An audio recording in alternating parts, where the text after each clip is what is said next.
Assalamualaikum warahmatullahi wabarakatuh. Perkenalkan, saya Wira Irwanda, NIM 180150105, mata kuliah Medan Elektromagnetik, kelas A3, mahasiswa Universitas Maliku Saleh. Baik, langsung saja kita masuk di bab 12, arus perpindahan dan gaya gerak listrik imbas, di mana ada 5 subbab. Yang pertama, arus perpindahan; kedua, perbandingan JC terhadap JD; ketiga, hukum Faraday; keempat, penghantar yang bergerak dalam medan yang tak bergantung waktu; kelima, penghantar yang bergerak dalam medan yang berubah. Langsung saja, subbab yang pertama 12.1, arus perpindahan.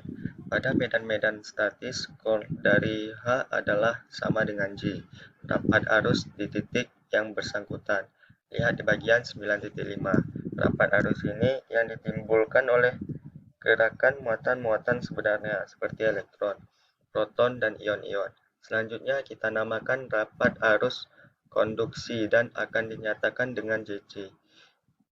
Jelaslah bahwa sekiranya nabla kali H sama dengan JC juga berlaku bagi medan-medan yang berubah dengan waktu, maka nabla JC sama dengan nabla kali H sama dengan 1. Tapi ini tidak sesuai dengan persamaan kontinuitas.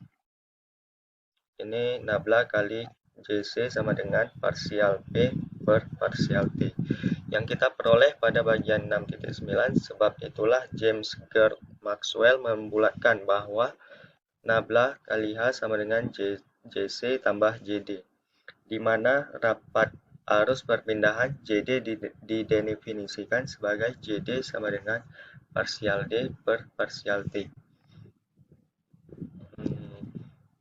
Dengan ditambahkannya arus perpindahan kepada arus konduksi, terselamatkanlah persamaan kontinuitas sesungguhnya. Nabla kali JC sama dengan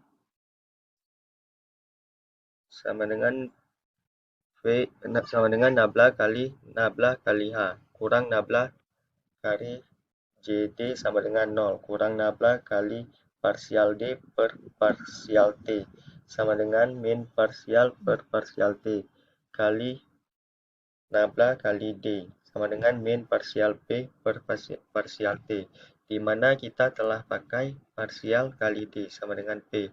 Arus perpindahan dalam ampere yang melalui suatu permukaan terbuka diperoleh dengan jalan integrasi, tepat seperti arus konduksi. Maka IC sama dengan integral S JC kali DS.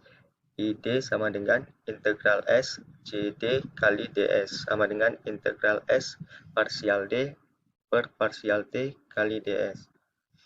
Ungkapan IP itu dapat diinterpretasikan dalam gerakan muatan-muatan. Jika muatan Q bergerak dengan kecepatan U, medan listrik sekitar Q juga bergerak dengan kecepatan U. Oleh karenanya, walaupun Q secara fisik mungkin tidak melewati suatu permukaan S, yang akan menimbulkan arus konduksi garis-garis D yang akan berubah pada S. Dan ini mengakibatkan arus perpindahan. Selanjutnya, subbab yang kedua 12.2, perbandingan JC terhadap JD. Beberapa bahan tidak merupakan penghantar yang jika ataupun dielektrik yang sempurna, sehingga padanya dapat terjadi arus konduksi dan arus perpindahan. Suatu model dari penghantar buruk atau dielektrik bocor adalah pada gambar 12.2 dengan menganggap penguntungan waktu dWt bagi E. Rapat arus total adalah ini tadi gambar 12.2 ya. Jadi rapat arus total adalah JT sama dengan JC tambah JD sama dengan DE tambah parsial per parsial T kali E. dari mana J sama dengan JD sama dengan A per AX. Sebagaimana diharapkan, arus perpindahan menjadi bertambah penting dengan makin naiknya frekuensi. Selanjutnya, subbab yang ketiga, 12.3. Hukum Faraday. Jika suatu penghantar bergerak dalam medan magnet dengan memotong fluks magnet tersebut, akan terinduksikan suatu tegangan dalam penghantar itu. Begitu pula jika fluks yang berubah memotong suatu penghantar yang statis, akan timbul pula tegangan dalam kedua hal itu. Tegangan dan kecepatan memotong fluks itu dihubungkan oleh hukum Faraday. Seperti ini. V sama dengan min D flux per dt.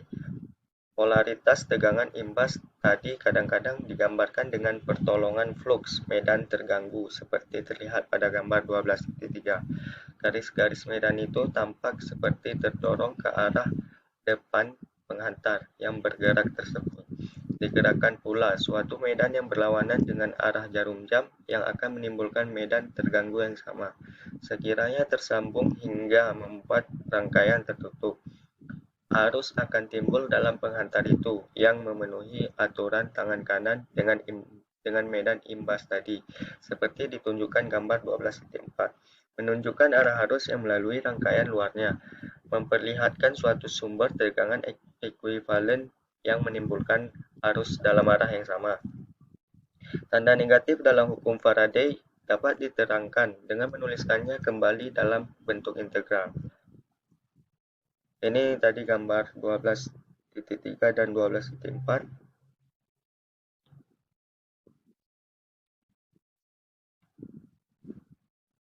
Dan ini gambar 12.5. Integral sebelah kiri diambil sepanjang lintasan tertutup C yang membatasi permukaan S di mana dilakukan integrasi permukaan. Di sebelah kanan, suatu arah positif ditentukan untuk C dan arah normal ds kemudian ditetapkan pula dengan memakai aturan dengan tangan kanan. Lihat gambar pada 12.5 yaitu gambar di atas ini. DH dalam kontur tadi terdapat rapat flux yang berubah B kali T. Jika B sedang membesar, turunan waktunya positif. Jadi ruas kanan persamaan itu negatif. Agar integral di ruas kiri negatif, arah E harus berlawanan dengan arah kontur itu. Seperti pada gambar 12.5. Jika suatu dawai penghantar diletakkan di tempat kontur tadi, akan timbul arus padanya yang juga dalam arah E, seperti ditunjukkan pada gambar 12.5. Arus lingkar seperti ini akan menimbulkan flux yang berlawanan arah dari E. Hukum Lenz merangkumkan pembahasan yang agak panjang. Ini tegangan yang diinduksikan oleh flux yang berubah mempunyai polaritas sedemikian hingga arus yang ditimbulkannya dalam suatu lintasan tertutup melawan perubahan flux tadi dalam kasus khusus penghantar yang bergerak dalam medan magnetik statis. Polaritas yang diramalkan hukum Lenz adalah sedemikian hingga penghantar tersebut akan selalu mengalami gaya magnetik yang melawan gerakannya. Selanjutnya subbab yang keempat,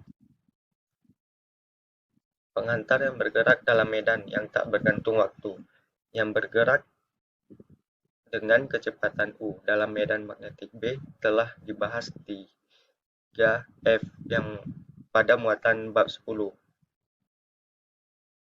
F sama dengan Q kali U kali B. Suatu medan listrik gerakan motional electric field dapat kita definisikan sebagai gaya tersebut persatuan EM sama dengan F per Q sama dengan U kali B. Jika suatu penghantar yang mengandung sangat banyak muatan bebas bergerak dalam medan B, EM tersebut menimbulkan perbedaan tegangan di antara kedua jurang penghantar yang besarnya bergantung pada orientasi EM terhadap penghantar itu. tegangan ujung A terhadap ujung B penghantar adalah seperti ini.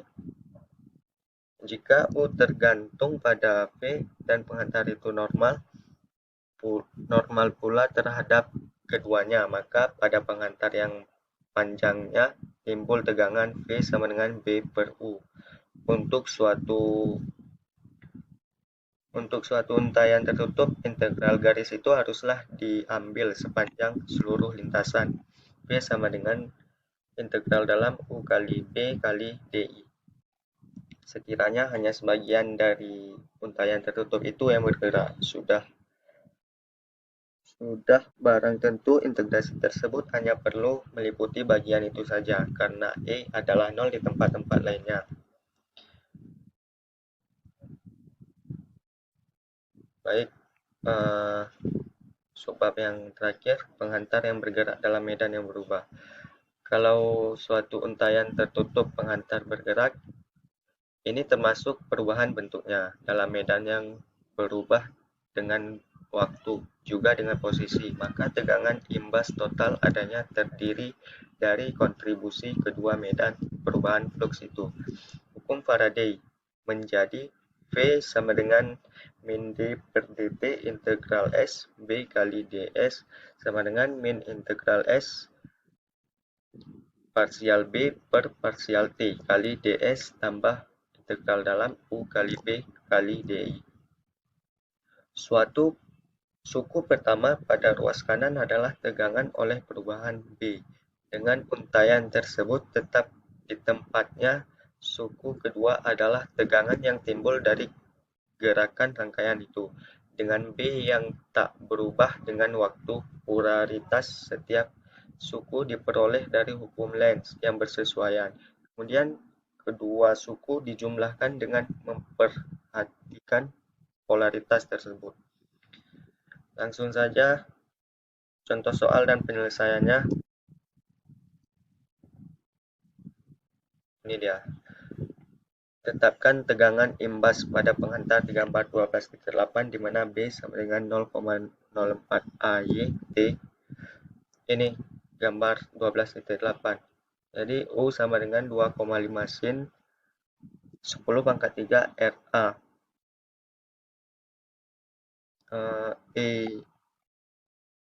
EA sama dengan U kali B sama dengan 0,10 sin 10 pangkat 3 Z. R sama dengan integral 0,10 sin 10 pangkat 3 min NZ kali DXA sama dengan min 0,02 sin 10 pangkat 3 T. Penghantar itu mula-mula akan bergerak dalam arah AZ.